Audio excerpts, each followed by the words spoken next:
Je m'appelle Luc Olivier Bézu, je suis né le 20 décembre 51 à Croix, dans le nord de la France. J'habite maintenant en Belgique,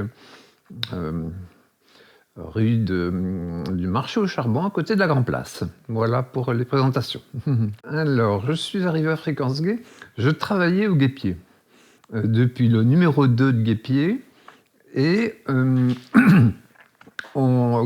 qui date de 79. Et très vite, dès que Mitterrand a été élu et que les radios libres sont nées, elles existaient avant évidemment, mais pas officiellement, on s'est posé la question, est-ce qu'on fait une radio? Alors comme c'était les gens de Fréquence Gay, la plupart, de Guêpier, pour la plupart c'était des hommes d'écriture, n'y croyaient pas trop, mais moi plus. Et un concours de circonstances m'a amené à fréquenter Fréquence Gay dès le début, dès les premiers jours. À l'époque, il y avait un président, mais c'était plus fondateur, c'était pas encore une association, c'était une chose vague, un certain Augier, j'ai oublié son prénom, qui avait décidé de créer cette radio. Et très vite, il y a eu un tas de gens qui ont eu envie d'adhérer, mais il y avait un problème, c'est que ça semblait à certains, moi je ne m'étais pas posé la question, pas acceptable que ce soit une personne qui dirige la parole des gays. Et donc il a été un peu obligé, ce Augier, de céder sa place et d'accepter que ce soit une association. Et c'est comme ça que je suis entré, c'est à ce moment-là, disons. Mais c'est vraiment tout au début, je crois que le premier studio, dans mon souvenir, c'était dans le 20e, au métro Bel Air, enfin je sais pas. Mais, et c'était un minuscule appartement, un studio, où on a fait nos débuts. Et c'était tellement petit, c'était un petit studio même, que les invités devaient s'asseoir sur les chiottes, fermées en général, et que celui qui avait une émission était obligé de rester dans le couloir en attendant que l'émission précédente soit terminée. Et on faisait rapidement, on avait le tagada qui était la musique, je crois que ça a été trouvé dès le début, ça, et qui nous permettait de changer de place. Et ça, il y avait une cage de Faraday, ça, j'ai appris ce que ça existait, à quoi ça servait à ce moment-là, parce qu'il y avait aussi des gens qui n'intervenaient pratiquement pas à l'antenne, voire pas du tout, mais qui étaient techniciens, qui savaient mettre une antenne, qui savaient mettre des micros, et c'était formidable parce que du coup, on découvrait un tas de gens. J'avais déjà, avec le Guêpier, fréquenté un tas de gays différents. Mais avec Fréquence Gay, ça a été multiplié par 10, par 20, sans parler de tous les gens qu'on a rencontrés. Très vite, très vite, j'ai amené avec moi mon copain d'alors, Bertrand Mosca, qui était mon compagnon, et on a fait une émission de variété plutôt, mais un peu foutoir. Enfin, faut dire que tout était un peu foutoir, mais sympathique. Et ça a commencé à se structurer un petit peu à la fois. Je me souviens que très vite, on avait comment on appelle ça, des assemblées. Une fois que l'association a été formée, il y avait des assemblées. Et on était déjà au moins une cinquantaine, garçons essentiellement et quelques filles. Et je me souviens d'un soir, les assemblées générales, c'était à l'AGK. Ça me revient, ça, dans le 11e, un truc comme ça, un truc d'association. Et c'était le bordel dans ça, parce que tout le monde parlait, voulait prendre la parole. Et ayant assisté fréquemment aux conférences de rédaction de Guêpier, j'ai tapé sur la table et j'ai dit toi tu parles pas. Enfin, alors que c'est pas du tout dans mon style. Et je sais que j'ai su après que j'ai été remarqué ce jour-là à cause de ça. Et que du coup, on m'a nommé implicitement, comment on appelle ça, pas le dirigeant du groupe, enfin de l'Assemblée. Je faisais lever la main, enfin quand vous avez quelque chose à dire. Enfin, c'est comme ça que je suis entré, que je me suis fait remarquer.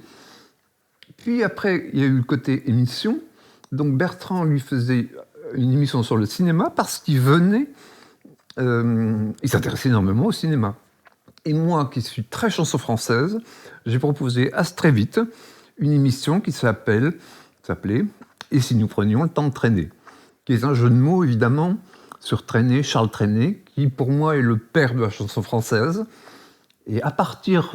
Alors, je commençais une émission avec une chanson de Trenet, et je déroulais en enchaînant différentes chansons pour expliquer quelque chose. Alors, très vite, je me suis rendu compte que si une émission sur la mort pendant 1 heure, c'était mortel.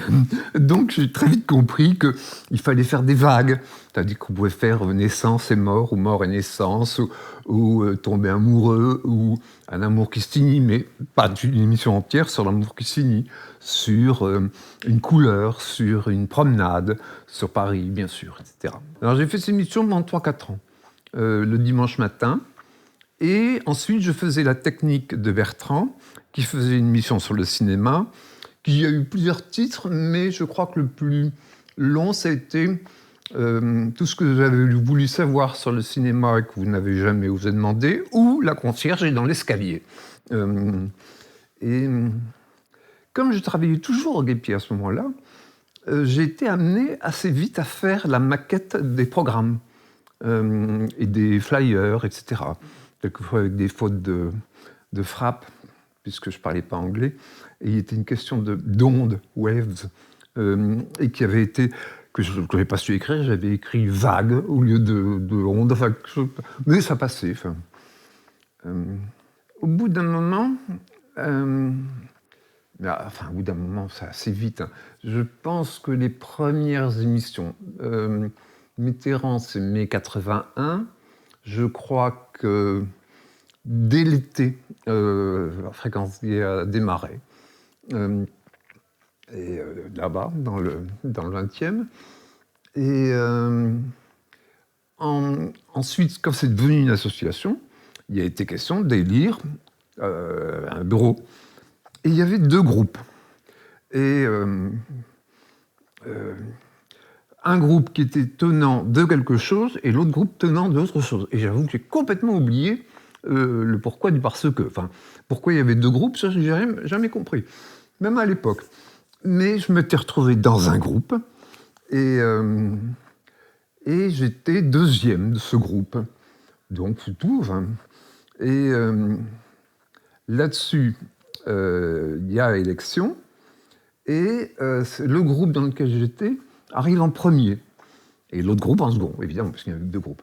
Et donc, les 6 personnes qui devaient représenter le président, le vice-président, le trésorier, le vice-trésorier, le secrétaire et le secrétaire, vice-trésorier, enfin, vice-secrétaire, on se réunit à 6 chez l'un d'entre nous, pas chez moi. Et c'est en 10e aussi, ça. Et donc, le premier du groupe auquel j'appartenais, dont j'ai oublié le prénom, tiens, se retrouve président, et au moment où il est président, il dit « je démissionne ». On est tous stupéfaits. Ben, pourquoi tu t'es présenté ? Ah, mais je ne me rendais pas compte, je ne croyais pas que... Enfin, etc. Et donc, du coup, comme j'étais le second, même me voilà président. Et alors, vraiment, là aussi, je ne m'y attendais absolument pas. Et c'est le jour de mes 30 ans. C'était le 20 décembre 81. Et du coup, étant président, je le dis, un truc très con que je vais inventer sur le coup. Je sais, ben écoutez, moi, ce que je propose, c'est de faire une équipe à l'anglaise. C'est un truc tout à fait inventé, hein, je ne savais pas du tout ce que c'était. Et je ne savais pas que Mark Epstein était anglais. Donc il savait très bien il s'est très bien rendu compte que je me disais une connerie, mais enfin bon, il n'a jamais moufté. Et j'ai dit, je suis président du groupe 1, mais comme maintenant je suis président de toute la station, phrase que j'ai inventée aussi à l'époque, qui a été reprise, enfin, qui était un bateau partout, je fais le vice-président sera du second groupe, etc. Alternance. Et c'est comme ça que Mark Epstein s'est retrouvé trésorier, que Laurent Lédé, je crois, s'est retrouvé secrétaire, et puis il y avait des vices.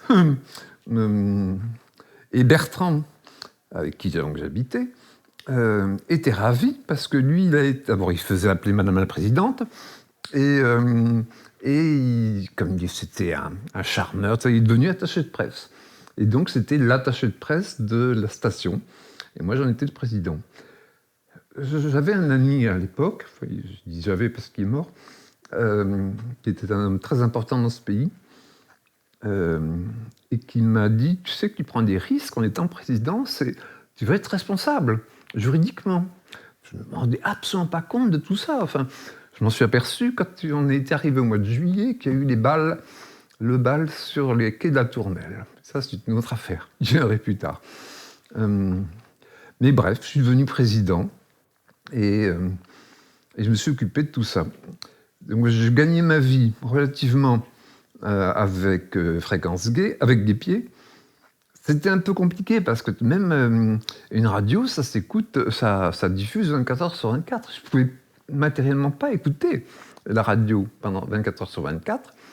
Et très vite, il y a eu des gens qui ont débordé, qui ont dit des conneries, voire des grosses bêtises, voire des mensonges, enfin ce qu'on appellerait maintenant des infox ou des fakes, ou vraiment des bêtises. Et ils ne se rendaient pas compte qu'on n'avait pas le droit de faire ça. Enfin, on est une radio libre, on dit ce qu'on veut. Ben non, on ne dit pas ce qu'on veut. Et ça a été très difficile à faire comprendre. Alors, il y en a qui comprenaient tout de suite, évidemment, mais il y en a d'autres qui refusaient. À l'époque aussi, mais ça c'était bien avant, à Libération, il y avait des petites annonces, et qui étaient des petites annonces en tout genre, et plus si affinité. Et très vite, on a fait également des petites annonces, et ça, c'était Michel Coquet qui s'en occupait. C'était formidable. Enfin, il y avait aussi ça, il y avait des petites annonces dans Guépier. J'étais maquettiste à Guépier, photographe et maquettiste. Donc, je faisais des photos qui étaient diffusées ou pas, et la maquette avec un autre garçon. Et je m'entendais bien avec la plupart des gens. Il y avait des gens remarquables. Hugo Marsan, qui venait de Guépier, qui était un esprit cultivé, intelligent, qui était un écrivain, avec qui parler, discuter, c'était un délice. Il y avait Antoine Pingot, décédé lui aussi, un mec bien, je ne peux pas dire mieux. Il y avait Jean Le Bitou, qui était le directeur, créateur. Il y avait Le Fourche, Luc Le Fourche, je crois, qui était également maquettiste. Il y avait un Natal, je crois. Enfin bref, si je revoyais tout ça. Et donc je faisais la maquette avec l'autre Luc de Guépier. Et on a déménagé. Alors le premier appartement, premier local, je me souviens pas, mais je crois que c'était rue de la Folie-Méricourt. Et ensuite, il y a eu la rue Sedaine, qui était beaucoup plus grande. Couverture, c'était une idée. C'est une idée qui est venue à plusieurs, avec Mark Epstein, avec Charles Bonal, et avec ma pomme, avec Bertrand. Il y avait une fille qui s'appelait Alicia, il y avait Hugo Marsan, et d'autres gens, Alex Taylor, évidemment, très souvent. Et l'idée, ça durait 2 ou 3 heures, hein. C'était un long truc, c'était le mercredi soir, je crois. Et on avait décidé de présenter ça comme un magazine, mais au sens propre. C'est-à-dire que ça s'appelait Couverture, magazine de luxe. Et c'était une jeune fille adorable, une amie d'ailleurs, Sylvie Portier, que j'ai appelée Kumquat, parce qu'elle ne voulait pas s'appeler Portier. Donc Sylvie Kumquat, que je fréquente toujours, qui faisait la technique. Et de temps en temps, elle prenait sa voix langoureuse, page 34. Et donc, la couverture, elle était musicale, elle était illustrée. Et j'étais donc l'illustrateur sonore de ce magazine. Parce que mon truc, ça a toujours été les chansons, le son. Et autant, évidemment, dans mon temps de traînée, je limitais à la chanson française, avec Couverture, je pouvais partir dans le jazz, la musique classique, tous les genres, quoi. Enfin, une chanson anglaise qui illustrait le propos de la séquence que venait de dire ou faire, ou qu'allait faire la personne, quoi, suivante. Et ça, c'était bien parce qu'avec Alice, on pouvait parler de culture, où elle savait écrire et elle avait une bonne voix sur n'importe quel sujet. Avec Hugo, c'était évidemment plus critique littéraire. Avec Alex, ça pouvait être autre chose. C'était une époque où j'étais capable de me lever tôt, où on faisait aussi le journal du matin, de 6h à 8h, ou 6h à 9h du matin. Et on donnait la température aux Tuileries. Évidemment, les Tuileries, ça ne veut plus dire grand-chose maintenant pour les jeunes, mais à l'époque, c'était le seul endroit où on pouvait draguer. Enfin, c'était là où on draguait. Ou à Blénaud, et c'était Alex qui faisait aussi son bulletin d'information, très humoristique, où là aussi on donnait les résultats de football de deux équipes, pas imaginaires, mais avec des noms ressemblables. Il y avait Blénaud, je me souviens, et Ragim ou Rangis, enfin, c'était des jeux de mots, puis on rigolait, enfin, c'était plaisant. Mais on était sérieux, parce que le mec qui faisait l'info, que ce soit Alex ou l'autre, je ne reviens pas sur son prénom non plus, c'était des vraies infos sérieuses. Et j'avais vécu pendant très longtemps, je suis toujours ami avec un journaliste, il était journaliste à l'époque, il s'appelle Bruno Mazur, et j'avais donc très vite, dès l'âge de 16-17 ans, la notion d'information. J'ai travaillé à Radio Monte-Carlo et tout ça avant. Et je sais ce que c'est qu'une information, qu'il ne faut pas vérifier ses sources. C'est un truc qui était déjà évident à l'époque. Je savais relancer quelqu'un, comme quelqu'un me disait, bon, après, quand j'avais fini de parler politique, j'ai parlé sport ou de biographie, enfin n'importe quoi. Et bon, je faisais la relance. Mais là, je faisais la technique. Mais en tant que technicien, je pouvais intervenir. Parce que le technicien avait un micro aussi. Pas toujours, mais dans certains cas, dans mon cas, c'était le cas.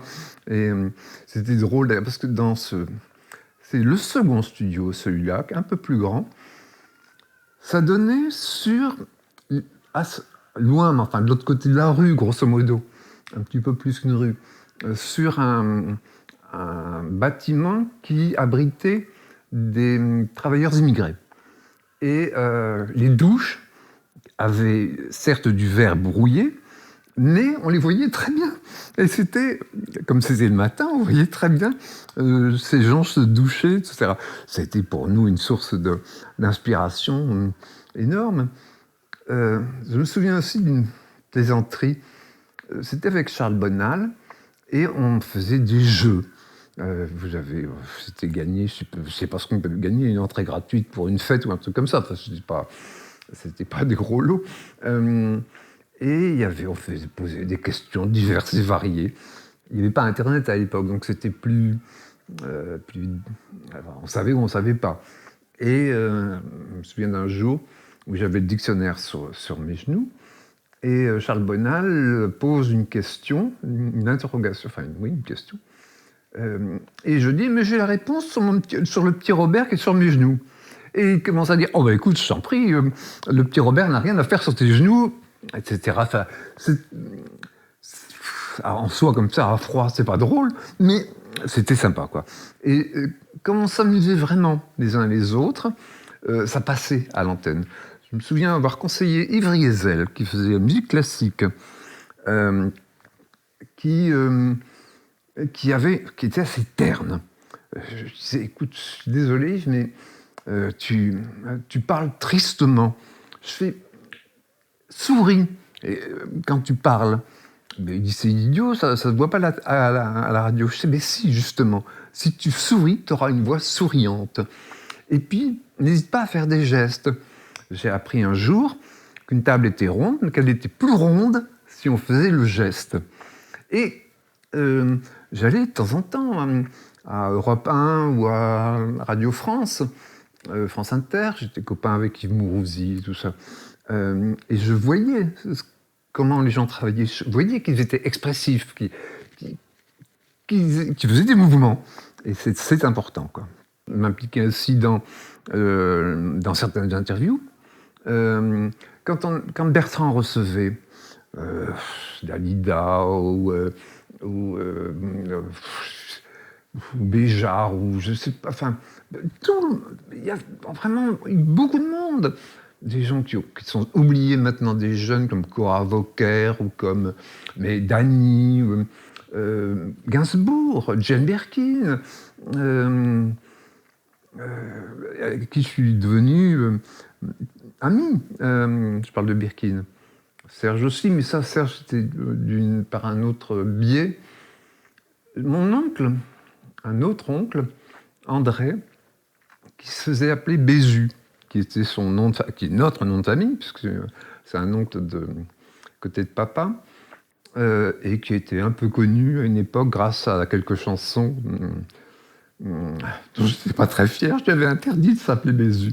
Il était gay, ce garçon. Et dès l'âge de 15-16 ans, j'ai allé à Paris. Alors, je disais aux parents que j'allais à Paris chez mon oncle, ce qui à 15-16 ans se faisait, mais ils ne savaient pas qu'il était gay. Et cet André, qui était un hyper mondain, qui était drôle, c'était un mec merveilleux. Je me souviens quand un jour il avait imité un pigeon belge. Et je vous jure, sans un mot, on voyait un pigeon belge. Je serais incapable de le refaire. C'était extraordinaire. Il avait un talent à la De Funès. Il ressemblait à De Funès, et d'ailleurs, c'est ce qui lui a nui. Il lui ressemblait trop. Mais il était beaucoup plus marrant et sympathique que De Funès. Et avec lui, j'ai rencontré le monde mondain. Il était notamment l'attaché de presse des Charlots, de Louis De Funès et du théâtre du Palais Royal à Paris. J'ai donc eu l'occasion de rencontrer et de dîner ou de sortir avec des gens comme Poiret, Serrault. J'ai vu La Cage aux Folles au théâtre du Palais Royal, j'ai vu Jacqueline Maillan maintes fois, j'ai vu un tas de gens comme ça. Et je suis surtout entré dans les années 70, donc, même 68, pas 68, mais 69, 70, dans des bars gays, la majorité était 21 ans à l'époque, et j'en avais 16, 17. Et il me présentait, il me faisait entrer dans des endroits où on n'avait pas le droit d'aller, en principe. À l'époque, les bars gays, il fallait frapper à la porte, et il y avait une petite, pas souricière, un judas, je ne sais pas comment on appelle ça, une petite fenêtre pour voir si on avait le droit d'entrer ou pas.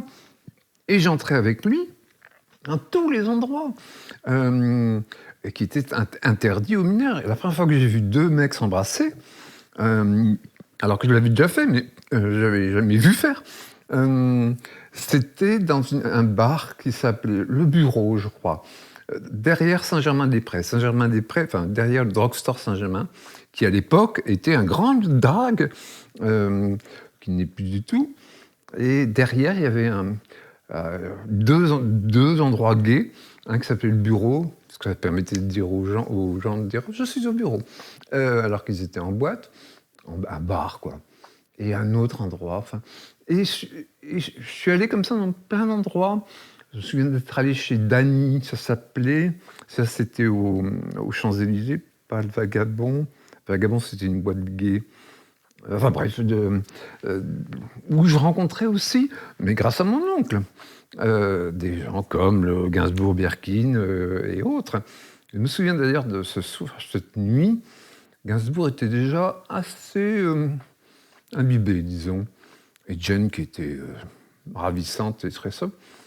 Et voilà, Tupac, c'était rigolo parce qu'il y a André qui me présentait comme son neveu. Or, la plaisanterie classique, surtout à l'époque, quand on présentait son neveu, c'était une façon de dire mon petit ami, mais qui n'en était pas. Donc tout le monde éclatait de rire. J'étais obligé de montrer ma carte d'identité à chaque fois, pour prouver que j'étais bien un Bézu comme lui, et que j'étais réellement son neveu. Et voilà, Tupac, donc on fait la conversation avec Gainsbourg, Jane, André et ma pomme. Et à un moment, il y a Gainsbourg qui dit ça te dirait de nous rejoindre, de rentrer avec nous? Et enfin, j'avais compris pourquoi faire, hein, c'était pas pour faire une belote. Et je suis tétanisé, j'ai 17-18 ans, et assez gourde hein, tout de même. Je crois que pour la première fois de ma vie, j'aurais préféré coucher avec la femme que plutôt que l'homme. Et j'ai décliné. Et j'ai regardé Jane, qui a eu un quart de demi-sourire, qui semblait plutôt contente que de mon refus, quoi.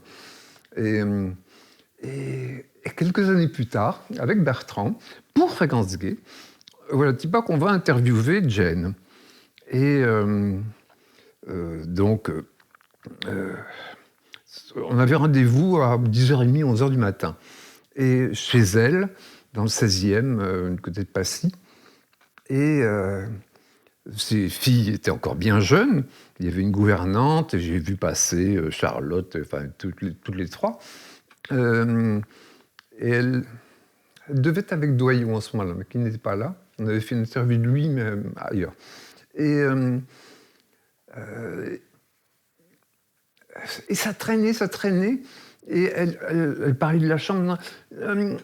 J'arrive bientôt. Hein, demandez à la gouvernante, par son nom, un petit déjeuner, ce que vous voulez. Enfin, on a pris 3 cafés, ça a duré très longtemps. Puis, sous le coup d'1 heure de l'après-midi, elle est descendue en pleine d'excuses. Excusez-moi, mais j'ai les enfants réglés, il y a eu des problèmes téléphoniques. Enfin, et elle dit oui, mais à cette heure-ci, vous n'avez plus envie de prendre un petit déjeuner, on peut aller déjeuner. Et on n'était pas riches, au moins qu'on puisse dire. Et on avait l'habitude d'aller dans une pizzeria.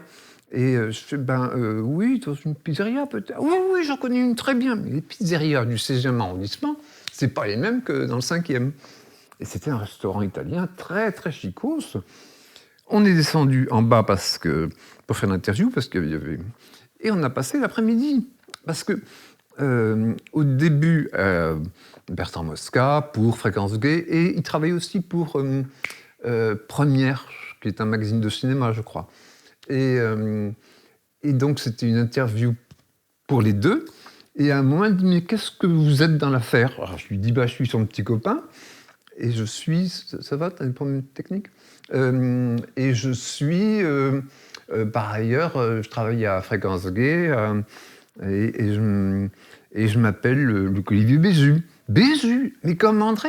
Je sais, oui, c'est mon nom. Et là-dessus, on est parti sur André. Elle avait fait des films avec lui, La course à l'échalote, des trucs comme ça. On reçoit encore quelquefois un peu d'argent de la SACEM pour les prestations d'André. Soit La Queue Leu, soit des films dans lesquels il a tourné. Enfin, c'est pas beaucoup. Hein. Bref. Et on a parlé plus longtemps d'André, de tout ça. Et je lui ai rappelé cet épisode de Chidani où j'avais été invité par Serge à coucher avec eux. Elle dit, oui, je me souviens très bien, c'était toi. T'étais mignon, hein. Et ce que je ne savais pas. Et puis, à un moment, du coup, on est un peu parti de l'interview stricto sensu sur le cinéma, sur le pourquoi on était venu. Et je dis, je peux poser certaines questions, on va couper le micro. Et non, c'est ce que je dis à elle. Et, parce qu'on faisait la même chose qu'ici avec un enregistreur. Et du coup, oui, bien sûr. Et du coup, on a commencé à parler de sa vie intime. Et elle nous a dit des choses qu'elle n'aurait pas, qui n'avaient rien à voir avec une interview. Hein, des choses personnelles, de sa rupture avec Serge, pourquoi, comment. C'était elle qui était partie, et non pas lui qui l'avait foutu dehors, etc. Enfin, pourquoi elle faisait telle couverture de match, ou tout ça.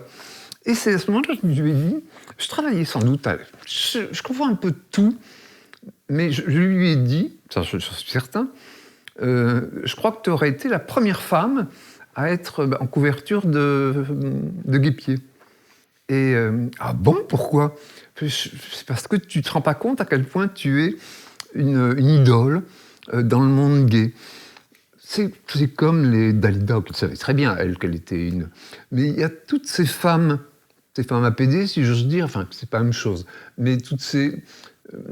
Il y a un tas de PD qui se reconnaissent dans des sortes de divas, comme la Calas, comme Dalida, comme Jen, comme je sais pas qui. Enfin, il y a quelque chose qui passe.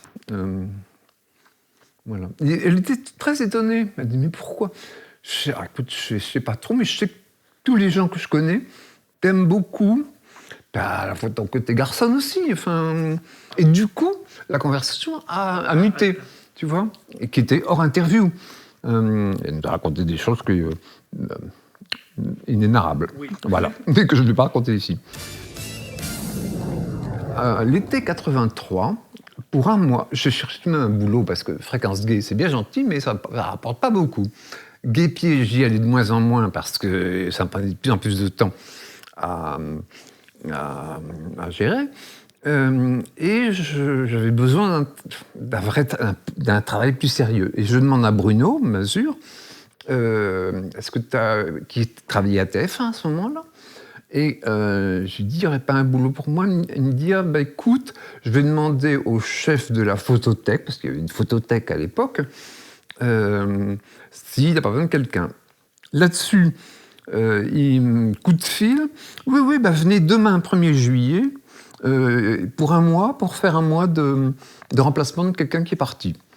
Très bien, donc j'y vais pour un mois. Et le quelqu'un qui était parti faisait partie des 1% des entreprises. Il était un peu, je sais pas, débilou, il avait un problème, qui était donc capable de faire un petit travail. C'était pas un très gros travail, effectivement, à la photothèque, à cette époque-là. Et il est pas revenu. Donc j'ai été réengagé pour le mois d'août, puis le mois de septembre, puis pendant 20 ans. J'avais 12 fois 20, 240. 240 fiches de paye. Et même quelquefois pire, parce qu'en 88, j'avais travaillé 32 jours au mois de mai, ce qui est méritoire, parce qu'il n'y a que 30 jours. Et ils avaient été obligés de me faire 2 fiches de paye, parce que c'était complètement illégal, évidemment. Et une vingtaine d'années après, donc dans les années 95, voilà, non, même plus, vers 2000, oui. Il a commencé à avoir le scandale des intermittents du spectacle, que TF1, France 2 et tous les autres utilisaient largement. Ce qui fait qu'on était des intermittents du spectacle, les jours où on ne travaillait pas, on était payés par le chômage, ce qui était tout à fait scandaleux. Mais bon, je faisais avec tout de même. J'ai eu de moins en moins de temps à accorder à Fréquence Gay, parce que le boulot me prenait, et que c'était un boulot intéressant, c'était bien ce que je faisais à TF1. Et puis je l'ai fait progresser en toute modestie. On était les premiers à avoir des ordinateurs, par exemple, dans tout TF1. Et il faut dire aussi que j'ai été certes président du 20 décembre 81 à l'été 82, guère plus, parce que je me souviens d'un jour, j'avais préparé un repas avec Bertrand. On était dans notre appartement, impasse de Milly-le-Montant. Et à l'époque, il n'y avait pas de portable. Et on avait 2 lignes. Il y avait la ligne de Bertrand et la mienne. Et je prépare le repas, le téléphone sonne. C'est un problème de radio. Bertrand, son téléphone sonne, c'est un problème de radio. Et pendant tout le repas qu'on a mangé, comme on pouvait, en parlant à l'autre, ça a duré 1 heure de ce repas, et à la fin, quand on a raccroché tous les deux, je ne peux plus continuer. Je peux plus continuer. C'était des problèmes tous les jours. Il y avait un problème, quelqu'un avait dit quelque chose qu'il fallait pas dire, qu'il ne pouvait pas dire. Bertrand a dit aussi, la presse, la relation avec la presse, c'était compliqué aussi. Et je peux plus supporter. Et j'ai donné ma démission. Entre-temps, on avait fait entrer, je ne sais plus par quel biais ni pourquoi, Geneviève Pastre, et avec qui je m'entendais bien. Ça, souvent, elle habitait Bourg-Saint-Germain, et souvent, on faisait les réunions chez elle, pour changer un peu de chez moi, parce que chez moi, c'était bien, mais bon, il faut changer un peu. Et je ne sais plus pourquoi, je crois que je lui ai dit, est-ce que tu peux prendre le relais, ou un truc comme ça. Ou c'est elle qui l'a proposé, enfin, et c'est elle qui a pris la suite. Et je me souviens plus. Et à partir de ce moment-là, j'étais plus président, j'étais libéré même d'un poids certain. Et poids certain, qui me permet de raconter l'histoire du bal du 13 juillet. Juin, début juillet, je ne sais plus, quelqu'un dit, et si on se faisait notre bal? Il y avait le bal des pompiers, il y avait le bal de la etc. Le 13 juillet au soir. Ah oui, ça c'est rigolo, ça. Où est-ce qu'on pourrait le faire? Ben écoute, un lieu de drague, alors. C'était pas possible aux Tuileries parce que c'était fermé. Il fermait le soir. Mais c'était la première idée qu'on a eue. Et la deuxième idée, c'était les quais. Et donc, on a fait ça sur le quai, pas le quai Malaquais, mais quai de la Tournelle. Et donc, on commence à dire, eh bien, le 13 juillet au soir, grand bal gay, quai de la Tournelle. Il y a des gens qui commencent à installer, des techniciens qui installent de la musique, des baraques à frites et à Coca-Cola, à bière, enfin, tout ça, quoi. C'était formidable parce que ça se faisait naturellement. Tout le monde trouvait tout de suite quelque chose à faire. Ah, moi, je tiens les frites, moi, je tiens la bière, moi, je tiens les sandwichs, je fais des sandwichs. Enfin,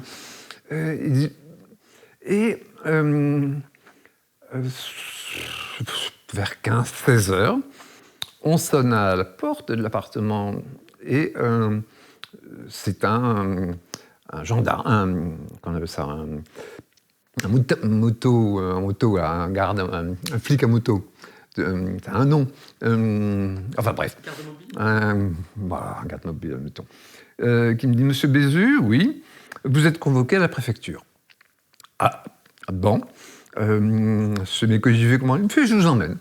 Donc je monte derrière le motard et j'arrive à la préfecture et je suis reçu, tout à fait incessante, par le préfet. J'ai complètement oublié son nom. Je voudrais voir qui était préfet en 81. Et il me dit, Monsieur Bézu, oui, vous êtes le président de Fréquence Gay, oui, Fréquence Gay, oui. Il fait, vous avez une autorisation pour faire votre bal? Je dis, ben non. Il fait, vous savez, quand on fait telle chose en public, il faut une autorisation de la préfecture. Je tombe des nues, je fais, écoutez, j'ai absolument pas pensé à ça, je savais pas du tout. Il me dit, il faut que vous annuliez tout de suite le bal. Je dis, mais c'est impossible, parce que même si je dis, moi et tout le monde, sans arrêt à la radio, le bal est annulé, le bal est annulé, tout le monde va venir. Et puis on a déjà installé les baraques à frites, en fait. Et il me dit, mais c'est illégal, vous allez être sanctionné. C'est interdit, en plus en dessous de chez le président de la République. C'était en dessous de la rue de Bièvre, mais pas vraiment en dessous, et le président de la République n'habitait pas beaucoup là. Hein. Enfin, ça, on ne savait pas à l'époque. Et je lui dis, il me vient à l'esprit, je fais, est-ce que souvent vous êtes appelé à aller dans les bars gays pour des disputes, des bagarres, des choses comme ça? Et il me dit non. Non, c'est vrai que c'est très rare. Je ne me souviens pas que ce soit arrivé. Il me dit, mais vous vous rendez pas compte? Vous êtes au bord de la Seine, il y a des gens qui peuvent tomber dans l'eau. J'ai absolument pas pensé à ça. Puis il me fait, bon, allez-y, je vous fais confiance. Et je suis retourné le 15 juillet, ou tout comme ça. Je lui ai écrit, téléphoné, enfin... Vous avez vu, il n'y a pas eu l'ombre d'un problème. Il y avait, sur le pont d'à côté, le pont qui joint l'île de la Cité à le pont piéton, je ne sais plus comment il s'appelle, derrière Notre-Dame et qui rejoint la rive gauche, droite. C'est là qu'il y a le bal du Parti communiste, par exemple. Il y avait eu des problèmes. Il y avait eu des bagarres, il y avait quelqu'un qui était tombé à l'eau du pont, ce qui est pire que de tomber de la rive. Enfin bref, ce bal du 13 juillet s'est terminé comme ça cette année-là. Il y en a eu d'autres les années suivantes, jusqu'à épuisement, c'est-à-dire 3-4 ans après, quand ça a commencé à se savoir, et que c'était le bal le plus couru de Paris. Mais il y a commencé à avoir des gens qui sont venus casser du PD, etc. Donc, ça s'est éteint. Il y a eu autre chose aussi qui était intéressant. C'est une période où il y avait trop de radios libres et il était question de partager les fréquences, avec un repartage des fréquences. Il y a eu des radios qui ont été interdites, dont la nôtre. Évidemment, comme tous les autres, on a fait un défilé en demandant l'autorisation, c'est pas moi qui l'ai organisé. Et on a défilé, et on était très très nombreux, très très nombreux. Et nous, on a été repris. J'ai rencontré à ce moment-là Cotta, comment il s'appelle Cotta ? Michel Cotta. Et je dis, pourquoi il fallait que je soutienne un peu la thèse, si on veut. Enfin, la radio, en l'occurrence. Et elle avait dit, mais on vous conserve. Je fais, mais pourquoi ? Vous étiez les plus nombreux, c'est tout. Je savais très bien que les autres seraient moins nombreux. Je ne sais plus quel était l'autre avec qui on devait partager. Ce qui fait que Michel Cotta nous a donné, elle était présidente à ce moment-là de la haute autorité, un truc dans ce genre-là. Et je l'ai retrouvée après, c'est devenu ma chef quand j'étais à TF1. C'est marrant, d'ailleurs. On parle des balles. Est-ce que tu as d'autres souvenirs de fêtes oui. Du 14 juillet ? Alors, on a eu des fêtes. On avait organisé... on invitait des gens. On ne les payait pas très cher. Hein. Souvent, je crois qu'ils venaient gratuitement. Mais enfin, on invitait des gens dans un endroit qui était rue de Rivoli, mais je ne reviens pas sur le nom. Une boîte à l'époque, rue de Rivoli, sous les arcades. Les gens se souviendront. Marc Epstein doit le savoir, j'ai vu qu'il l'avait noté dans le groupe Fréquence Gay, dans le groupe, Facebook de Fréquence Gay. Et donc, on faisait une toutes les semaines, jeudi, j'ai l'impression. Pas pourquoi, mais... Et on invitait des gens. Alors, il y a eu Nina Simone, non, peut-être Nina Simone, une autre noire qui chante « Ne me quitte pas ». Nina Simone, comment ? C'est Nina Simone ? Mais il y en a... je ne reviens pas sur son nom. Urtakit. Il y a eu Jane Birkin, il y a eu Jane Greco. Il y a ce garçon qui était gay, qui chantait avec une voix de haute contre. Il avait été invité également. C'était en même temps que le Palace, tout ça. C'était des années de folie. Hein. Avant 82, 83, c'était et puis c'était la période disco. C'était la vie était belle, vraiment. Il n'y avait pas de soucis. La plupart des gens avaient du boulot. La gauche était arrivée avec tous les espoirs et illusions qu'on a pu avoir. Et puis bon, la période de nos 20 ans, c'est toujours la meilleure, hein, c'est souvent la meilleure. Et même si l'autre dit « ne permettrait à personne », enfin, etc. Mais 20-30 ans, c'est des belles années, en général. Et c'était des belles années. Et donc, il y avait cette fête-là. Il y avait aussi une fête à laquelle, je ne crois pas qu'on était initiateur, mais à laquelle on se mêlait, qui était la fête interlope. D'abord, ce mot est extraordinaire, parce que ça veut dire beaucoup de choses. Et ça se passait sur Pigalle, dans un endroit qui a brûlé malheureusement, un endroit merveilleux. C'était un ancien dancing, avec un bar, une piste et une scène. Et cette soirée interlope, il y a toujours eu à Paris, au moins à cette époque-là, des bars pour les minés, des bars pour les cuirs, des bars pour les barbus, des bars pour les gros, des bars pour... Enfin, bref, on était très sectionnés. Sectionnés, c'est pas le mot, enfin bon, tu as compris. Et là, la soirée interlope, il y avait tout. Il y avait les pétasses, les folles, les cuirs, les gros, les vieux, les jeunes, enfin, tout le monde. C'est là dans cet endroit.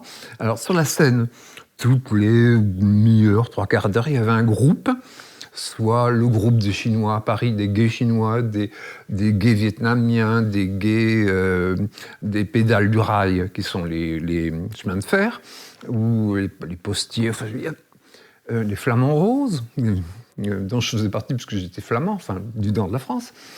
Et ces gens, ce groupe faisait un spectacle. Ensuite, on dansait, n'importe quoi, du Madison, du rock, du twist, des slows. Ça, c'est un truc qui n'existe plus. Les jeunes ne savent plus ce que c'est qu'un slow. Ils savent peut-être ce que c'est, mais il n'y a plus d'endroit où on pratique des slows, je crois. Enfin, je ne sors plus beaucoup. Et c'est la première fois que j'ai vu un quadrille. J'en avais déjà vu à la télévision, mais je n'avais jamais vu en vrai. C'était extraordinaire. 4 personnes, 4 femmes arrivent, habillées en grand uniforme russe, dans les mauves, violets, puis 4 hommes, et puis 8, et puis 16. Et je m'aperçois à la fin que toutes les femmes sont des hommes et que tous les hommes sont des femmes. Et c'était extraordinaire. Applaudissements à tout rompre. C'était formidable. Ces soirées interlopes. Et puis ça a fini par prendre feu. Comment ça s'appelle ? Enfin, vous retrouverez facilement le nom du côté de Pigalle, quoi. J'ai l'impression que j'ai le souvenir d'un amusement permanent. On a eu aussi un autre problème que Michel Cotta m'a dit à l'époque. C'est qu'on commençait à faire peur à Europe 1 et à RTL. Certes, on était audible que sur la région parisienne, donc c'est un dixième de la France, un centième de la France, enfin très peu de la France, mais ça fait beaucoup de monde. Et on grignotait des parts de marché à Europe, à RTL et à Inter. Et parce qu'on était la 3e radio d'Île-de-France. Et ça commençait à faire peur aux autres. Donc ils ont fait pression, Europe ou RTL, je ne sais plus, ou les deux, ont fait pression auprès de Michel Cotta, de la haute autorité, sur notre présence aussi, sur notre audience. Ça, et si on veut, quand on a découvert ça, parce qu'il y avait une espèce d'audimat à l'époque, et un jour, on s'est aperçu qu'on était Fréquence Gay, la 3e radio d'Île-de-France. La radio des cornichons et des poireaux, je crois qu'on l'appelait aussi, enfin, ou des poireaux et des cornichons, enfin, parce qu'on pouvait délirer tout le temps. Et autant chaque radio avait une spécificité. Une radio de rock, quand on aime le rock, c'est parfait. Une radio de bal-musette, enfin ça existait. Une radio des libertaires, une radio de n'importe quoi. Mais en fait, on était la radio la plus généraliste qui soit. Parce que, c'est pas parce qu'on est pédé, qu'on s'intéresse qu'à une chose. On pouvait parler, je me souviens, c'était un autre débat qu'on avait eu à Guépier, en conférence de presse. Est-ce qu'il faut parler de tous les films ou uniquement des films en relation avec la sexualité, l'homo-femme? Et c'est une discussion, certains disaient non, dans Guépier, on ne doit parler que des films traitant des gays ou des lesbiennes. Et d'autres disaient non, pas du tout. Et ce débat avait lieu aussi, mais on s'en foutait du débat, parce qu'il y en avait qui avaient envie de parler que des films, ou des pièces de théâtre, ou des livres gays, et d'autres qui avaient envie de parler d'autres choses. On pouvait tout faire. On pouvait parler de sport, il y avait des gens, il y avait des sportifs, des vrais sportifs il y avait l'équipe de football déjà. Et donc, on était grand public, comme on dit, généraliste. Et c'est en ça. Et puis en plus, on était drôles. Vraiment, soit on nous désestait, on prenait de la marge, de la distance, il y a des gens qui n'écoutaient jamais. On avait tous nos fan clubs. J'avais mon fan club du dimanche matin pour mon émission, et il y avait un autre fan club où c'était les mêmes mais enrichis pour couverture. Ils se retrouvaient tous les mercredis soirs pendant couverture. Ils passaient la soirée ensemble à écouter, filles et garçons, c'était en général des gens de troisième âge, qui nous écoutaient. Très vite, avec Marc, il a fallu trouver des financements. Et donc, Marc et les autres, mais enfin bon, comme il était trésorier, et donc on a créé des cartes de membres, des membres bienfaiteurs, des ceci, des cela. Il y a sur le Facebook, sur le groupe FG de FB, la carte de membres de Marc Epstein, et avec ma signature. Et je m'aperçois d'ailleurs que aussi bien lui que moi n'avons pas changé d'écriture en 40 ans, quoi. Je n'ai jamais pensé à ça. Et Marc était très jeune, il était plus jeune que moi. Et j'ai beaucoup aimé Marc, et je l'aime toujours, mais maintenant c'est un ami, c'est mon meilleur ami. On continue à se voir, etc. Enfin, et ça fait des amis de 40 ans, 50 ans pour Bruno, plus que 50 même. Enfin, c'est une vie, quoi. Une année, c'est annexe, hein, mais tu vas comprendre la folie, la nerveuse folie qu'on avait, et que d'autres ont sûrement encore maintenant. Hein. On était allé camper dans la Drôme, au bord d'une rivière. On était une quinzaine de pétasses à se trémousser, enfin pas se trémousser, mais à traîner au long de la rivière, à se bronzer, etc. Et un soir, un samedi après-midi, un soir, on décide que le lendemain, samedi après-midi, on allait aller au train des veuves. Le train pas des veuves, enfin, tous ces gens-là. Ça s'appelle le train des veuves, mais ça a une autre que tu vas comprendre. C'est les épouses avec leurs enfants partaient en vacances, et il y a bien des maris qui travaillaient et ne rejoignaient leurs épouses et enfants que le samedi matin, vendredi soir, enfin samedi midi.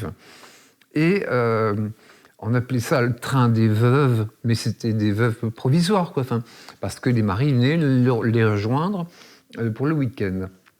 Et on décide, à 14-15, on était allé au train des veuves, à la station de train de, je sais pas quoi, c'était des Michelin, c'était une gare de province, je ne me souviens plus ce que c'est comme gare, une petite gare de province, encore à l'époque où c'était encore desservi.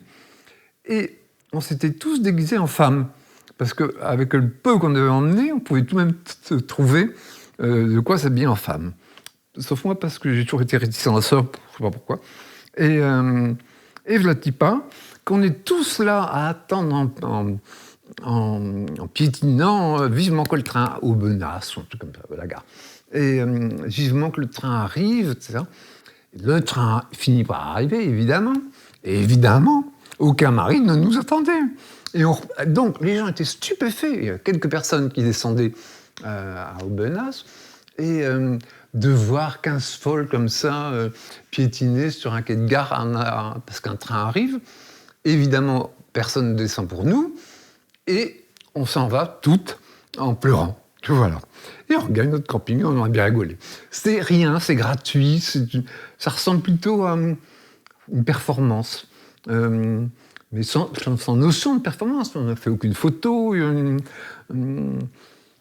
pour le fun. Et si on veut, cette folie, on l'a retrouvée avec nous tous. J'avais une collègue, amie, qui ne comprenait pas qu'il puisse y avoir un humour gay.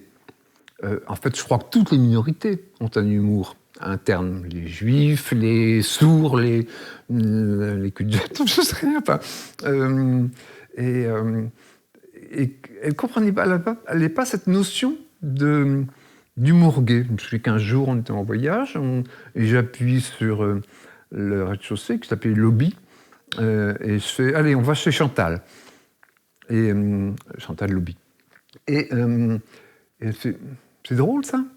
Je fais « Ben, non, pas très, mais ça peut faire sourire, quoi, c'est tout. » Et elle ne comprenait pas cette perception. Et nous savons tous qu'il y a un humour gay, comme il y a un humour juif, comme il y a un humour... Autant se faire injurier et traiter de pédé, c'est insupportable, mais quand on dit à un pédé, c'est une espèce de pétasse, c'est pas une injure. Tu sais aussi bien que moi, ça. Enfin, vous savez aussi bien que moi. À l'époque où on était, on avait... Je crois que j'étais président quand on a pris un très grand studio qui était au rez-de-chaussée, à l'angle, en dessous de Montmartre. À l'angle de la rue André Delsarte, je crois. Et je peux regarder, enfin bref, on donnera l'adresse précise, je l'ai sur... En dessous de Montmartre. Et il y avait parmi nous... Donc le soir de l'inauguration, on avait invité plein de gens. Et il y avait beaucoup de monde. Et au-dessus de chez nous, il y avait un député que je ne savais pas être gay à l'époque, qui s'appelait Delanoë, et qui habitait au dernier étage de ce grand magasin, qui était un magasin de tissus avant. Et il y avait un garçon, comment il s'appelle celui-là, je ne connais que lui, qui était une folle perdue, quoi. Qui d'ailleurs faisait partie des sœurs de la perpétuelle indulgence, etc. Pas Michel Coquet, non, c'est pas lui. Enfin bref, Pablo. C'était une vraie folle, quoi. Et il poussait des cris, etc. Et en tant que président, j'étais gêné à cause du bruit, à cause de la gêne. Et c'est Marc qui m'a pris à part, qui m'a dit « Mais écoute, Luc, c'est à toi d'être tolérant et accepter aussi qu'il y ait des folles parmi nous. » Et j'ai pris une claque ce jour-là, parce que, effectivement, j'étais plutôt du genre à être anti-folle. C'est passé. Mais ça m'a servi après, quand j'étais à TF1, parce que plusieurs années, il était naturel que TF1 fasse une pastille ou un sujet, mais c'était généralement une pastille, c'était un truc très court, sur la Gay Pride de Paris. Et les premières années, c'était toujours montrer les folles. Et un jour, je dis à tout le monde, et notamment à Claire Chazal, qui connaissait un rayon sur le sujet, c'est un peu embêtant, parce que tous les ans, on ne voit que des folles, on ne pourrait pas voir des gens comme tout le monde, comme moi, comme certains d'entre nous ici, dans cette rédaction, qui sommes gays ou lesbiennes. Et elle avait dit « Tu as tout à fait raison ». Elle me dit « Je peux le confier à un tel ?» Parce qu'un tel était gay. Et nous le savions tous les deux. Et c'est une excellente idée. Et donc ce garçon, tu ne le diras pas, mais Thierry Guerrier, parce que je ne sais pas s'il avait 100 mégaouts ou pas, ce garçon a fait un reportage sérieux sur ça, sur la Gay Pride. Et il y avait aussi peut-être des gens excentriques, mais il y avait aussi des gens... je me souviens d'un groupe, je pensais tout à l'heure, de balmusettes qui jouaient de l'accordéon, enfin, des retraités, des parents de gays, etc. Ouais. Si on veut, maman nous avait toujours dit, à mon frère et à ma sœur, et à moi, le jour où vous serez amoureux ou amoureuse, n'hésitez surtout pas à le dire, parce que moi, quand j'ai dit à maman que j'aimais Pierre, son mari, mon père, j'ai reçu une paire de baffes. Et elle dit, et ça m'a humilié comme jamais. Donc vraiment, le jour où, n'hésitez pas à le dire. Bon, il m'est arrivé, je suis l'aîné de la famille, il m'est arrivé d'avoir des aventures sexuelles, etc. Mais ça, je me rendais bien compte que ça n'intéresse pas les parents de savoir que je touche une bite ou autre chose. Mais quand je suis tombé amoureux de Bruno Mazur, qui avait 4 ans de plus que moi, qui était donc un vieux de 23 ans alors que je n'avais que 17, et qui faisait Sciences Po, alors que moi j'avais déjà quitté l'école. J'ai quitté l'école le jour de mes 16 ans. Et ils ont été un peu surpris, mais ils ont trouvé que c'était un garçon agréable, intelligent, drôle. On allait souvent en vacances à Coxide, qui est une plage belge très près de Lille ou de Bruxelles. Et il était venu avec nous, tout le monde le trouvait très sympathique dans la famille. Et du coup, et comme il m'écrivait des lettres enflammées, et moi aussi à lui, et je me souviens de 2 lettres que j'avais laissées traîner dans mon imperméable. À mon avis, ça s'appelle de l'inconscient, ou pas du lapsus, mais enfin, tu vois ce que je veux dire, du geste inconscient, enfin, révélateur. Et maman, en rangeant, a vu 2 lettres qu'elle a sorties et qu'elle a lues. Et je rentre de là où je faisais mon apprentissage de photo. Elle me dit « Qu'est-ce que c'est que ça ?» je crois que tu as compris. Hein. Bruno, c'est mon amour. Puis en plus, il parlait de trucs qu'il n'aurait même plus à l'idée maintenant. Comme on aurait une belle maison avec des rideaux et qu'on encadrerait une lettre d'amour. Enfin, des trucs qu'on n'a jamais fait.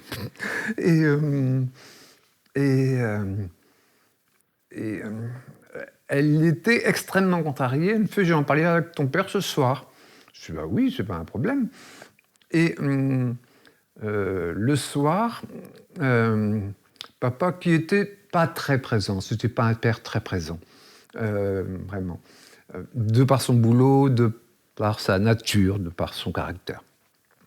Et je peux pas dire que je m'entendais très bien avec lui, mais enfin bon, je crois que la seule conversation qu'on ait pu avoir, c'est passons le sel. Mais bon, voilà, tu pas qui se croit obligé de faire une crise d'autorité. Mais c'est contre nature. Je n'avais pas tous les arguments à l'époque pour dire que ce n'était pas contre nature. C'est comme ça. Mais en plus, on a jamais mis ça dans la famille. Et là, je me dis, et je ne peux pas m'empêcher de me dire, mais enfin, André, tu te rends compte pourquoi il n'est pas marié, Et là, il devient livide. Parce qu'il comprend en même temps que moi, que mon homosexualité, que son frère l'est aussi. Et qu'il n'y a jamais pensé. Ça ne lui était jamais venu à l'esprit. Je me souviens qu'il s'est levé, qu'il est parti dans la cuisine, pendant 5-6 minutes. Alors, Marie-Pierre, qui savait, ma sœur, très bien, pour Bruno, j'avais tout raconté, était bouleversé. Mon petit frère, qui avait que 7-8 ans à l'époque, il pleurait, il ne comprenait rien à ce qui se passait. Maman très embêtée. Et papa revient. Bon, puisque c'est comme ça, tu pars à l'armée. L'armée, ça forme les hommes, m'a-t-il dit. Il n'a jamais pensé qu'envoyer un PD au milieu de X mecs de 19-20 ans, c'était le meilleur moyen de renforcer la chose. Et donc, j'avais une peur bleue de l'armée. Mais puisque c'était l'autorité paternelle, puis je savais bien que je devais y passer un jour, quoi. Et me voilà le lundi, oui.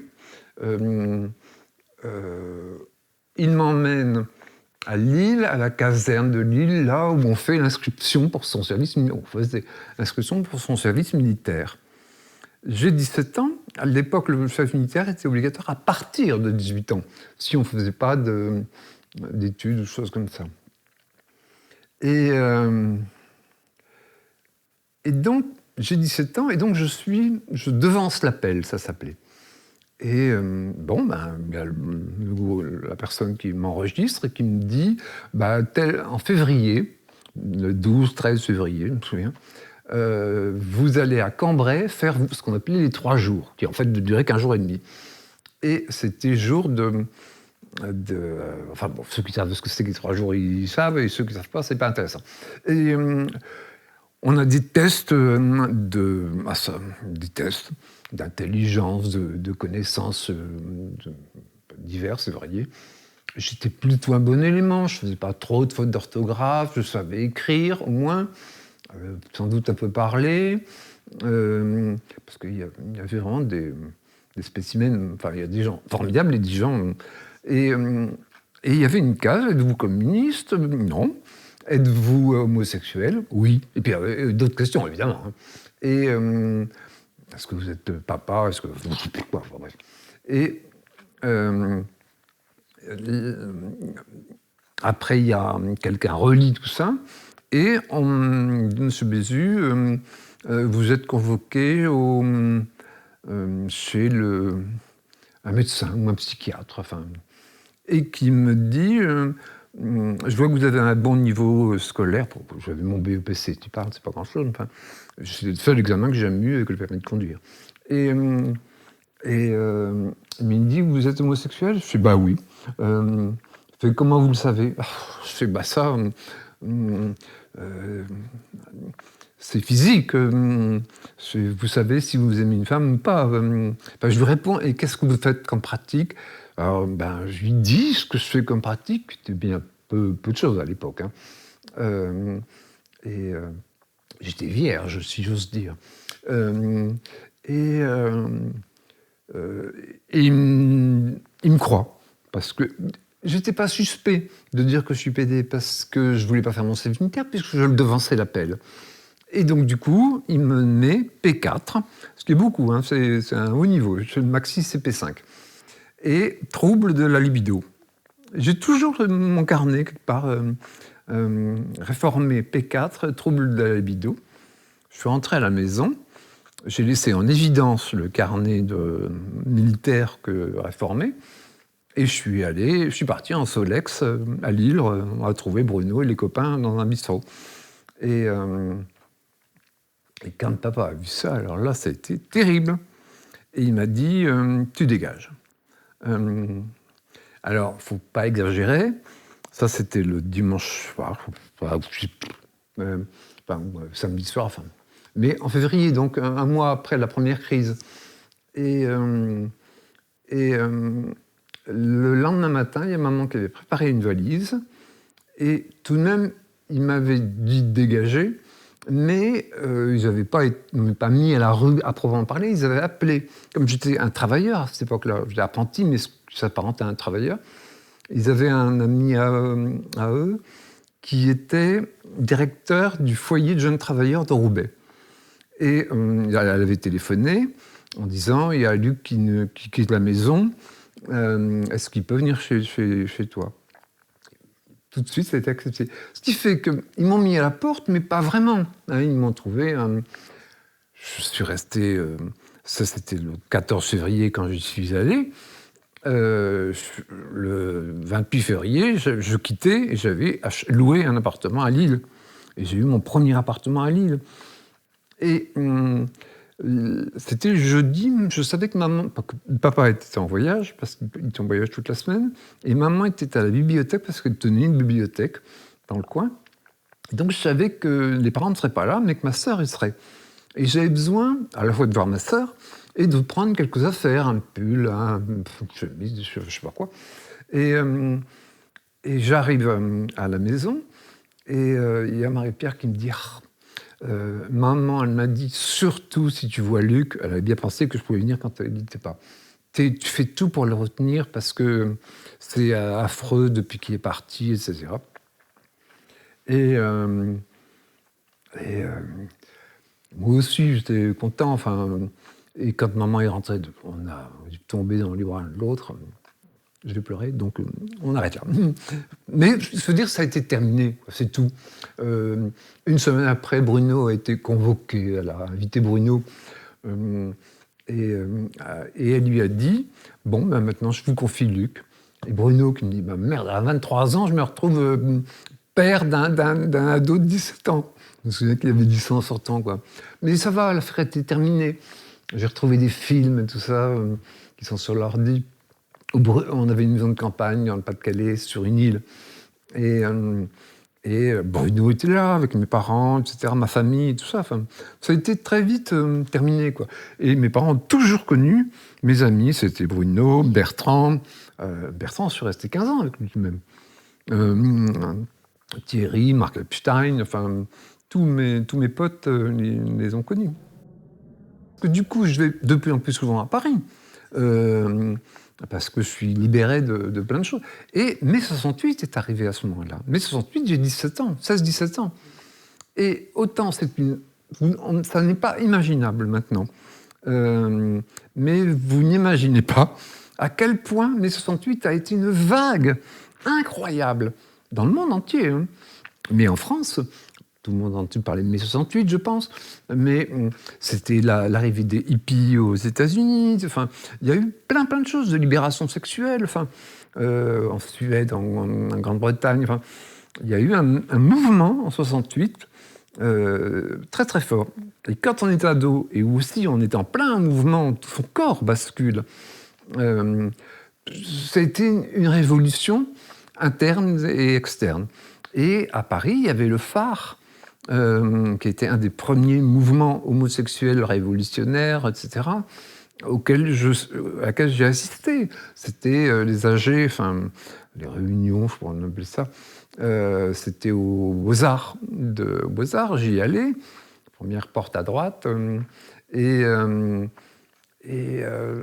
j'apprenais aussi ce que c'était qu'un amphithéâtre, moi qui n'avais pas fait d'études, donc je ne suis jamais allé en cours, ce que c'est que prendre la parole, à couper la parole, qu'on retrouve après dans S'en va battement. Enfin, j'ai participé à tous ces trucs-là. Très en retrait, hein, mais archi présent. Et les réunions du Phare, et après d'un autre groupe, je ne reviens pas sur son nom, qui se passait aux Beaux-Arts, la moitié d'entre nous, il y avait les plus sérieux, dont Hockengen, Pouligen probablement, d'autres, je ne reviens pas sur leur nom, ils étaient très offensifs, hein, défendeurs. Et puis on avait une moitié qui allait se promener dans nos ateliers qui servaient de backroom, enfin, ou d'endroit pour baiser, quoi. C'était délicieux. On faisait à la fois du militantisme et de l'act-up. Et inconscient. Hein. Je veux dire, tout ce que j'ai rien fait consciemment dans ma vie. Tout est venu par hasard. Et je ne crois absolument pas au hasard. Mais je peux dire que j'ai eu une vie par hasard, mais je n'y crois pas. Donc tout est signe, à mon avis. Et je crois que j'ai été signé ou désigné. Avec le recul, bien des désillusions, mais quand on faisait Guépier, puis Fréquence Gay, on était convaincus que ce journal ou cette radio mourrait d'elle-même parce qu'elle n'avait plus de raison d'être. On sait malheureusement que c'est loin d'être le cas. À la fois, il y a toujours eu la télé à la maison, est arrivée à ma naissance, donc j'ai toujours connu la télé. Pas une seule fois à la télévision, je n'ai vu ou entendu quelque chose qui pouvait me faire comprendre qu'il y ait autre chose. Par exemple, embrasser. J'avais jamais vu des gens s'embrasser. Quand je regardais des films, c'était des films français ou américains ou autres, mais on s'embrassait comme à Hollywood, c'est-à-dire qu'on pose ses lèvres. Je ne savais pas qu'on ouvrait la bouche quand on s'embrassait.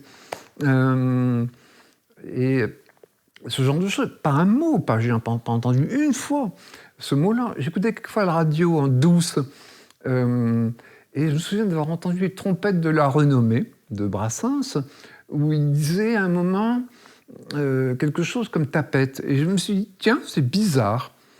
On ne m'a jamais maltraité à l'école ou là où j'étais, parce que personne ne savait ce que c'était que l'homosexualité. Un jour, on m'a traité d'omelette. J'ai bien senti que ce n'était pas très flatteur, mais ce n'était pas très grave non plus.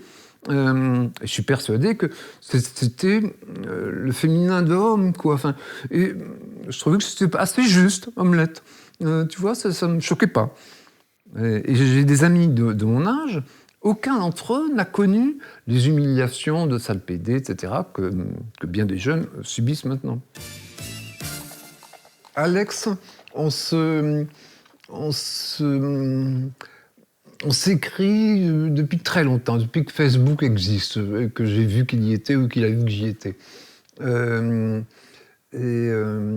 Mark Epstein, qui a toujours été un ami, j'en ai parlé plus tôt, c'est un ami de plus de 40 ans, donc, avec qui je suis toujours très proche. On a beaucoup voyagé ensemble, on a fait beaucoup de choses ensemble depuis. Et Sylvie Portier, Sylvie Comquette. Les autres, non, mais j'ai retrouvé plein de gens quand ce groupe de Facebook a été créé. Alors, il y a des gens qui se souviennent de moi, moi je ne me souviens pas d'eux, ce qui est toujours un peu gênant.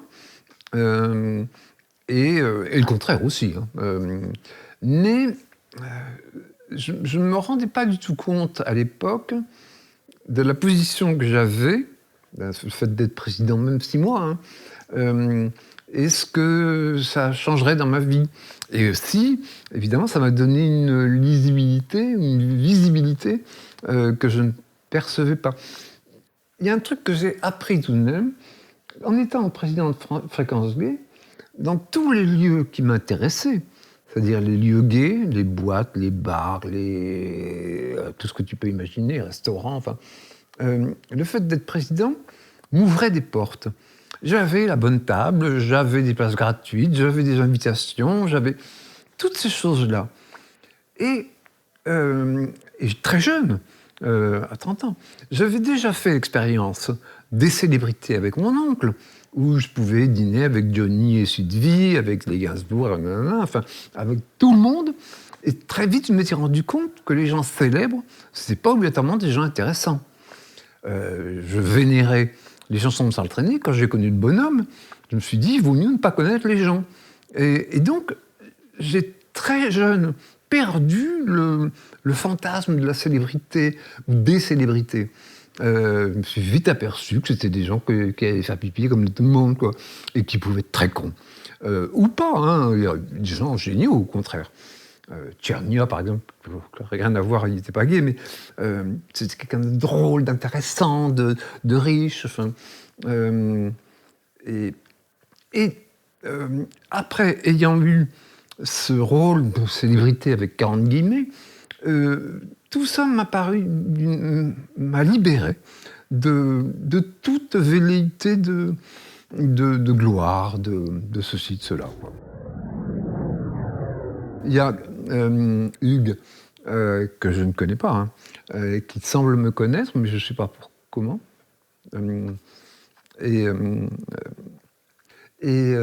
Qui a publié un bout de couverture que j'anime, mais que je trouve très mauvais, très très mauvais. Je trouvais que c'était lent, que je bafouillais, que je n'étais pas au clair. Je n'ai pas trouvé ça intéressant, mais à la fois je me souviens que c'était au pied levé et c'était pas mon émission. Donc je tâtonnais un peu. Il y a Bertrand qui est présent. Et qui me relance quelquefois, me rattrape un peu, parce qu'il voyait bien que je faisais des gestes pour dire « je ne sais plus ce que je dois dire ». Enfin, y a Alice qui intervient, qui fait une chronique, et il y a Hugo Marsan avec sa voix délicieuse, toute de tendresse. Enfin. Mais je n'ai pas entendu un seul traîner. Hugues ou Alex m'ont dit qu'il y en avait 10 ou 15 chez Alex, et qui allait être prochainement diffusé. J'ai hâte, parce que vraiment... parce que même mes parents ne pouvaient pas m'écouter, ils habitaient Lille. Et moi, je ne m'écoutais pas, puisque j'étais en direct. Quand on fait de la radio, il y a 2 choses qui dominent, c'est la parole et la musique.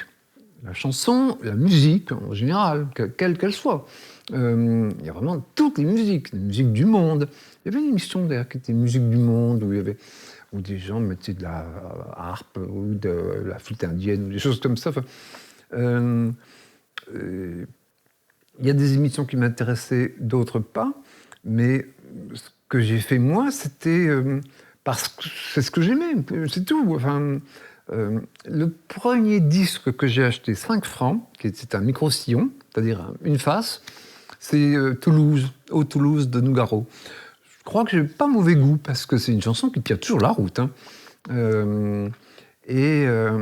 J'avais une discothèque, j'avais plus de disques que ce qu'il y a là. Enfin, là, il y en a 0, mais je veux dire, en volume, il y avait 2 fois ça, uniquement des disques. Que lorsque j'ai déménagé, j'habitais Chantilly, une très grande maison, Chantilly, mais quand j'ai déménagé pour un petit studio à Paris, j'ai dû tout larguer. Mais j'avais une discothèque de chansons et de musique classique et de jazz et de... une petite anecdote. La musique brésilienne est hors concours. Enfin, un jour, je suis à Tokyo et j'achète un Walkman. C'était la nouveauté à l'époque, dans 78, je crois. Et il faut bien que j'achète, c'est bien d'avoir acheté un Walkman, il faut que j'achète aussi des cassettes. Et je vais chez un disquaire à Tokyo, le plus grand disquaire et je vois qu'il y a Italian Song, c'est écrit en japonais et en anglais, English Song, etc. Et je cherche French Song. Je ne le vois pas. Et je m'adresse à une jeune fille, je cherche, en anglais, je cherche French Song. Non, non, non, elle me dit chanson. Et il y avait 2 pays qui sont rangés à la chanson au Japon, à Tokyo, à cette époque-là. C'était la France et le Brésil. Parce que la chanson française et la chanson brésilienne, c'est une entité, alors que la chanson britannique, italienne, ça, c'est une diversité. Et ça m'a fait un drôle d'effet. Et c'est là aussi, à ce moment-là, que j'ai commencé à m'intéresser beaucoup plus à... je m'y intéressais, mais c'était abstrait, c'était inconscient, à la chanson brésilienne, parce que ça avait aussi une autre résonance. Et cette perception est venue en 1966, quand j'ai vu, à 14-15 ans, Un homme et une femme. Tu as déjà vu ce film ? Tu sais que la chanson brésilienne a une forte influence, dans la bande-son, en tout cas. J'en connais que la chanson incommode, d'autres pour qui ce n'est rien qu'une mode. Et La fille d'Ipanema, qui était une chanson que j'adore, qui s'appelle Garota. Et quand je suis allé au Brésil, je suis allé à Ipanema, voir le café qui s'appelle la Garota de Ipanema. J'ai appris qu'elle était morte il n'y a pas très longtemps. C'est une vieille dame maintenant, bien sûr. Et j'ai essayé de faire partager aux auditeurs cette passion pour autre chose, la chanson brésilienne, mais ça c'était plus dans couverture, où je l'impliquais dans le temps de traîner, où je l'intégrais dans les émissions avec Bertrand. Quand on avait un film brésilien, ça allait de soi que je pouvais mettre une chanson brésilienne. Pas ce que je peux dire de plus, sinon que faire partager, ça, transmettre. Transmettre, c'est un truc extrêmement important, je trouve. Quand on aime quelque chose, de faire aimer. Pas forcer les gens, mais proposer.